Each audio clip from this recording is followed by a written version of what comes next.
Oi, queridas crianças do oitavo ano. Cá está o tio Renê mais uma vez. E nessa primeira aula, né, do segundo bimestre, a gente vai começar bem, né? Porque a gente vai começar falando de reprodução. Lógico que eu vou falar de reprodução para vocês nessa primeira aula num sentido mais amplo, né? Nós vamos entender o que é reprodução, quais são os tipos de reprodução e como essa reprodução acontece nos diversos seres vivos, ok?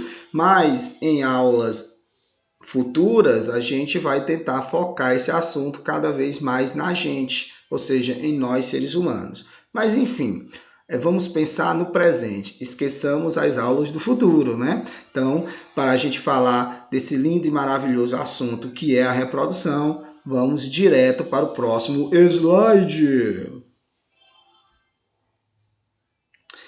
Então, pessoal, a questão agora é o que é reprodução, né? E eu posso dizer para vocês que reprodução é a capacidade que todo ser vivo tem de dar origem a descendentes. Percebam o que eu falei para vocês. Reprodução é a capacidade que todo ser vivo, ou seja, eu tenho, vocês têm, todos os animais têm, mas não só os animais, as plantas, os fungos, os micro-organismos, ou seja, uma característica geral dos seres vivos. Todo ser vivo tem a capacidade de dar origem a descendentes, ou seja, dar origem a uma próxima geração, dar origem a filhos. E essa capacidade que todos nós seres vivos temos de dar origem a descendentes, a filhos, a uma próxima geração, entenda, é justamente a reprodução, ok? Então, veja só, professor, mas como é que os seres vivos dão origem a descendentes, dão origem a filhos? De dois tipos básicos. Então, nós temos dois tipos básicos de reprodução: a reprodução assexuada e a reprodução sexuada. Nesse momento, perceba que a gente vai investir esforços no sentido de entender reprodução assexuada. Veja bem, a reprodução assexuada tem as seguintes características. Ela envolve apenas um indivíduo. Seja, na reprodução assexuada, o indivíduo sozinho, sem a ajuda de ninguém, dá origem a filhos, dá origem a descendentes, dá origem a prole. Veja só, ela também não há gametas, ou seja, a gente costuma dizer que ela é agâmica, né? Não há gametas, é agâmica, ok? Ou seja, gametas, entenda, né? Espermatozoide e óvulo. Espermatozoide, o gameta masculino, e óvulo, o gameta feminino. Isso eu estou falando para os animais, lógico, né? Mas não se preocupe que a gente vai falar de gametas mais lá na frente. Aos poucos a gente vai entendendo bem esse assunto, ok? Veja só. Então perceba aqui o exemplo que eu trouxe de reprodução assexuada para vocês. Perceba, eu tenho uma estrela, né? Estrela do mar, né? A estrela do mar é um animal, né? Um animal do filo dos equinodermos da classe asteroidea. O que é que tem a ver isso? Nada, professor. Foco aqui, né? Então, a estrela do mar, ela, imagine que ela foi cortada em dois pedaços, né? E cada pedacinho reconstitui o pedaço perdido. E no final de tudo, eu vou ter duas estrelas do mar filhas. Então perceba que a partir de uma estrela do mar mãe, eu dei origem a duas estrelas do mar filhas. E perceba que essa estrela do mar deu origem às estrelas do mar filhas sozinha. Okay? E perceba que em nenhum momento a gente viu produção de gametas. Portanto, sem sombra de dúvidas, isso é uma reprodução assexuada. Professor, existe vantagens na reprodução assexuada? Sim, existe vantagens. A gente foca, às vezes, muito na desvantagem da reprodução assexuada. Mas eu quero que vocês entendam que a reprodução assexuada tem importantes vantagens. Quais são elas? Vamos aqui. Primeiro, ela é mais simples. Perceba que realmente ela é mais simples. Ela não envolve, né, ter sistema reprodutor, né, masculino, sistema reprodutor feminino. Ela não há necessidade de produzir gametas, né? Não há necessidade de ter uma cópula, um coito, uma relação sexual. Então ela é sim mais simples. E também ela é mais rápida. Ela é mais rápida pelo mesmo motivo que eu falei para vocês. Ou seja, o indivíduo simplesmente se divide em 2, 3, 4, né? Então, ela é mais rápida, porque não há necessidade de ainda produzir gametas, não há necessidade de ainda ir atrás do parceiro, por muitas vezes competir pelo parceiro, né? Gastar energia na cópula, no coito, na relação sexual, entenda? Então, ela, sem sombra de dúvida, ela é mais rápida. E pelos mesmos motivos, ela é mais econômica. Pelos motivos que eu acabei de falar para vocês, né? Ou seja, se o indivíduo apenas simplesmente se divide, é, sem sombra de dúvida, mais econômica. Não vou gastar energia produzindo gametas, não vou gastar energia procurando um parceiro, não vou gastar energia durante a relação sexual. Então, justamente por isso ela é mais econômica, né? Mas a reprodução assexuada tem uma grande desvantagem mesmo, porque ela gera baixa variabilidade. Tio Renê, o que é variabilidade? Variabilidade é ser diferente, ok? Então, por exemplo, nós seres humanos somos todos diferentes um do outro. Não tem dois seres humanos iguais. Ou seja, nós seres humanos temos uma imensa variabilidade, ok? Mas a reprodução, se nós fizéssemos reprodução assexuada, como a estrela do mar faz, e outros animais e também algumas plantas fazem, nós não teríamos tanta variabilidade. Nós não seríamos tão diferentes um do outro. Imagine, por exemplo, o tio Renê se dividindo em 2 pedaços. Imagine que o tio Renê tem o mesmo dom que o Wolverine, ou mesmo dom que o Deadpool, e cada pedaço do tio Renê reconstituísse o pedaço perdido, e nós teríamos 2 tio Renê, e esses 2 tio Renê se dividissem também ao meio, aí nós teríamos 4 tio Renê, depois 8, 16, 32, 64, aí nós teríamos uma população de tios Renês, todos iguais um ao outro e todos sabendo fazer a mesma coisa, né? Sabendo ser professor de ciências. Imagine que a profissão de professor de ciências acabe. Então, todos esses tio Renê só sabem fazer isso e vão morrer de fome. Então, veja a importância de ter variabilidade. A variabilidade é muito importante, porque a gente, sendo diferente, diverso, a gente se adapta a eventuais mudanças que o ambiente ofereça a gente, ok? Mas, enfim, vamos... ou seja, a reprodução assexuada dá origem a clones. Pronto, reprodução sexual dá origem a clones, ok? Vamos para o próximo slide.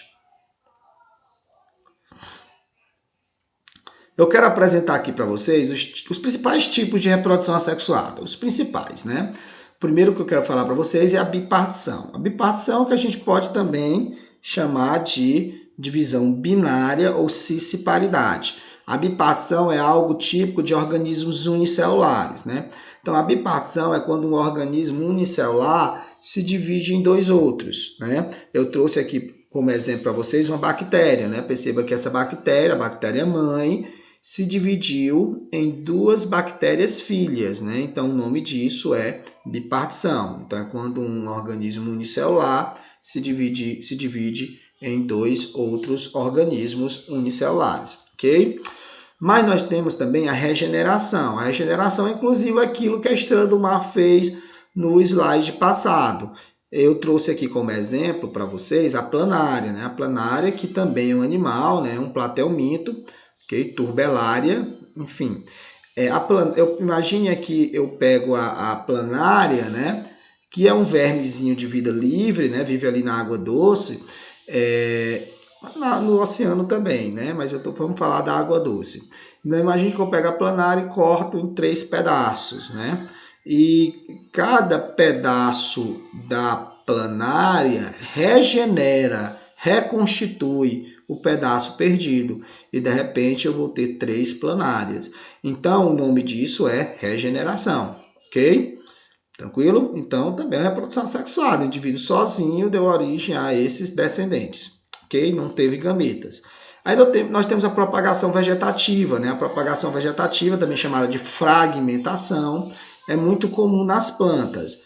A propagação vegetativa é aquele negócio de muda, né? Ou seja, quando a gente pega um galho da planta e a partir desse galho, quando a gente, né, coloca ali no caqueiro ou no solo, e a partir desse galho a gente tem outra planta inteira. Então perceba que essa planta, a partir de um fragmento dela, o galho, né? E esse galho, ao ser plantado, dá origem a um descendente, né? Então, reprodução assexuada. E nós também temos o brotamento. O brotamento eu trouxe aqui para vocês. É um ser vivo aquático, né, que vive ali nos oceanos, que é a anêmona do mar. Quase não lembro o nome. Anêmona do mar. Então perceba que esse animal, que é a anêmona do mar, né, vive lá nos ambientes coralinos, lá nos corais, né, os arrecifes de corais. Então imagine que essa anêmona do mar, numa determinada região dessa anêmona, começa a surgir um broto. O broto é um esboço em miniatura do organismo original, ok?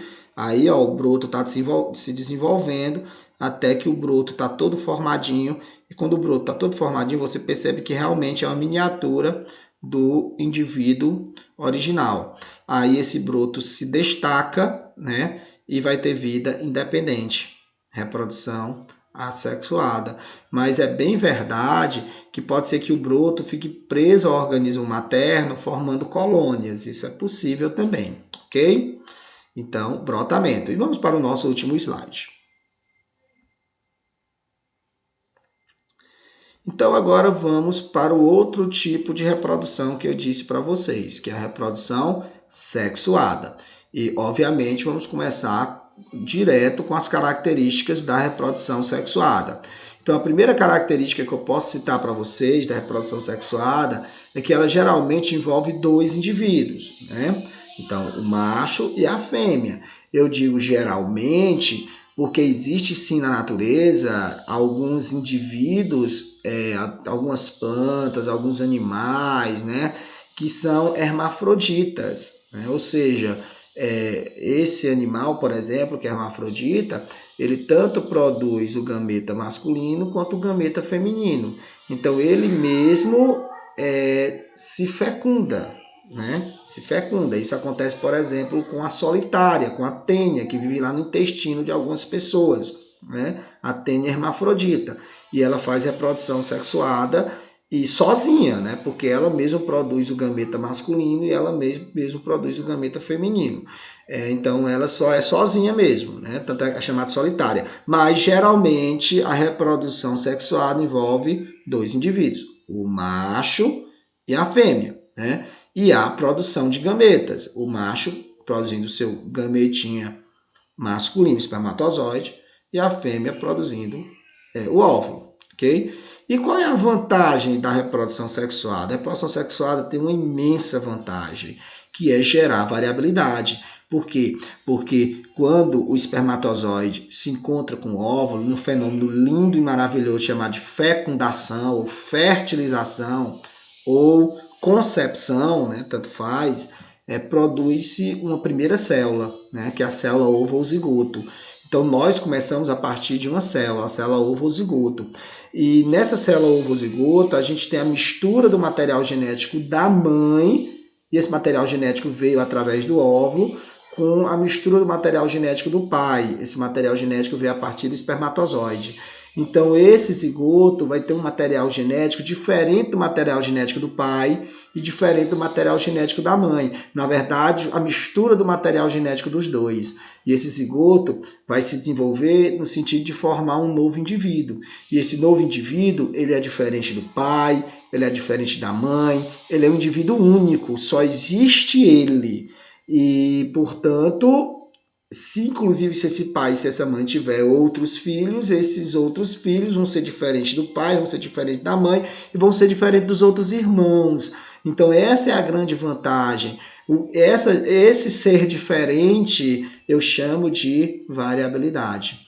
E por que a variabilidade é importante? Eu até disse para vocês, mas não custa nada repetir. Uma população com grande variabilidade, como é a população humana, por exemplo, sempre vai ter exemplares que sobrevivam, né, ou que vão sobreviver caso as condições do ambiente sofram modificações. O exemplo disso é a nova pandemia que a população humana está sofrendo, né? Que é a Covid-19, causada por um vírus chamado de SARS-CoV-2. Perceba que se todo mundo fosse muito sensível, se todo mundo fosse igual na população humana e todos nós fôssemos, se um de nós fosse sensível ao vírus a ponto de morrer, todos nós seríamos igualmente sensíveis ao vírus e todos nós morreríamos e a população humana entraria em extinção. Mas perceba que nós seres humanos somos diferentes um do outro. Tem pessoas que são resistentes ao vírus e nem adoecem. Tem outras pessoas que têm um sintoma leve, outras têm um sintoma mais ou menos grave e outras que têm que ser entubadas. Por quê? Porque como nós somos muito diferentes um do outro, respondemos também de forma diferente às modificações do ambiente. Olha a vantagem da variabilidade. Então veja, mas a reprodução sexual tem sim desvantagens, né? Como por exemplo, ela é mais complexa porque ela envolve ter sistema reprodutor, produzir gametas, né? Ela é mais demorada. Imagine a mulher engravida e passa ali 9 meses para ter um filhozinho, né? Então ela é mais demorada.